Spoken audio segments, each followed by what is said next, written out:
60%. That's a pretty big number, right? But what are we even talking about here? Yep, 60% of all crashes in BC happen at intersections. Think about that. These are the spots we drive through every single day, and they are, without a doubt, the most dangerous places on the road. But what if I told you there's a simple but really powerful strategy to handle them and pretty much any other driving situation safely? Well, there is one. Today, we're going to break down a strategy that's a total game changer. See, think, do. It sounds simple, and it is. But let's dive into how this little framework can make you a way smarter and way safer driver. So, what exactly is See, Think, Do? You can think of it like a mental checklist. It helps any driver, doesn't matter if you're brand new or you've been driving for decades, switch from just reacting to whatever the road throws at you to actually being in control and proactively managing the situation. It breaks down like this. First, you see. And I mean actively see. You're scanning for anything that could be a hazard. Then you think. You weigh the risks and pick the smartest, safest solution. And finally, you do. You actually perform the safe maneuver. So let's kick things off with that first step, see. All right, step one, see everything. Now, this isn't about just staring out the windshield. It's not passive at all. It's a constant, active process of pulling in information from absolutely everything around you. You know, smart observation is really a cycle. Every 5 to 8 seconds or so, you should be doing this whole loop.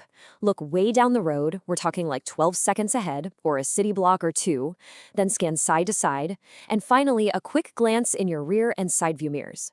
Doing this over and over gives you the one thing you really need, time.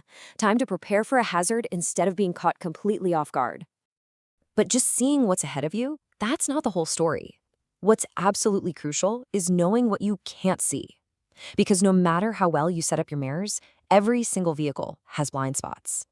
And these are big areas, big enough for a whole car or a cyclist to just vanish. So how do you beat the blind spot? It's simple, the shoulder check. Anytime you're about to make a move, pulling away from the curb, changing lanes, making a turn, it needs to be a two-step habit, just muscle memory. First, check your mirrors, then a quick glance over your shoulder. It takes half a second, and that tiny action is what prevents some of the worst collisions out there. Okay, so you've done the see part. You're constantly gathering all this visual info. Now comes the brain work. Step 2, think ahead. This is where you take everything you've just seen and actually process it, figuring out, okay, what does this mean and what am I going to do about it? Generally, the hazards you'll face fall into two main buckets. First, you've got space conflicts. That's a fancy way of saying two people are trying to be in the same place at the same time. A classic collision course. Then you've got surprises. You know, the totally unpredictable stuff like a car door suddenly swinging open right in front of you or a kid's ball bouncing into the street. The real trick is to learn how to anticipate both. But of course, you can only think about the hazards you can actually see, right? And that's where vision blocks come in. They're everywhere. A big bus can easily hide a pedestrian stepping out. A sharp curve can hide an entire truck coming the other way. And bad weather? Well, that can hide just about everything. The second your vision is blocked, you have to realize that your risk level has just skyrocketed. So your whole thinking process really boils down to two quick questions. First, assess the risk. You ask yourself, okay, how dangerous is this situation, really? And second, choose the best solution. What is the absolute safest action I can take right now? It's like this super fast calculation in your head. And believe me, it gets a lot faster with practice. And that brings us right to the final step, do safely. This is the moment where all that thinking turns into action. It's about actually using your car's controls, the gas, the brake, the steering wheel, your signals, to pull off the safe move you just decided on. Now, to do things safely, you gotta have respect for the laws of physics. Let me introduce you to inertia. It's that tendency for anything that's moving to want to keep moving in a straight line. So when you go into a curve, especially too fast, you're literally fighting inertia, which is trying to push your car straight off the road. And trust me, that is a fight you do not want to lose. So how do you make sure you always have enough time and space to react safely? Easy. Use the 2-second rule. Here's how it works. Pick a fixed object up ahead, like a sign or a tree. As soon as the car in front of you passes it, start counting. 1 1000, 2 1000. If your front bumper passes that same object before you finish saying 2 1000, you are definitely following too closely. And hey, just remember that 2-second rule, that's the absolute bare minimum and only for perfect sunny day conditions. If you're on a high-speed road, bump that up to 3 seconds. If the weather's bad or the roads are slippery, you need at least 4 seconds. That extra space isn't just empty asphalt, it's your safety buffer. It's what saves you. All right, so we've covered the theory. See, think, do. It sounds good on paper, right? But let's put it all together and apply it to a really complex, high-stakes scenario where all 3 of these steps have to happen in the blink of an eye. Okay, I want you to picture this. You're in the driver's seat, you're driving down a 2-lane highway, and you're just about to head into a sharp, blind curve. You can't see what's coming around that bend at all. Your visibility is pretty much 0.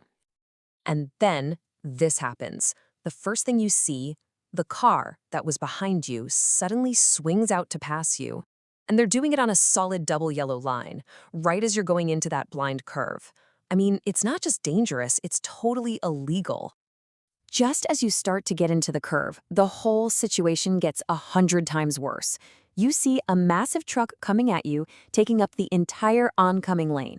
And at the exact same moment, you see a huge fallen branch right on the road, directly in your path. So now you've got 3 separate, conflicting hazards all at once. Okay, this is your think moment. Everything is happening super fast. What's the biggest, most immediate danger? Is it the head-on collision with the truck, the side swipe from the passing car, or hitting that branch? What are your options? Do you slam on the brakes, swerve off the road, lay on the horn? What is the single safest thing you can do here? Here's the do part. The safest play is this. First, you take your foot completely off the gas. That immediately starts slowing you down, and crucially, it creates a gap for that crazy passing car to hopefully tuck back in line. As that's happening, you prepare to steer smoothly around the branch. No sudden braking, no sharp swerving. Both of those could cause you to skid or get rear-ended. And that whole crazy scenario really drives home the main point, doesn't it? Following the rules of the road? Yeah, that's the bare minimum. But smart driving is all about anticipating what could go wrong and already having a plan in your head before it even happens. It's that constant loop, seeing, thinking, and then doing. So the next time you hop in the car, try to make this see, think, do framework a conscious part of your driving. And that really leaves us with just one final question for you to think about.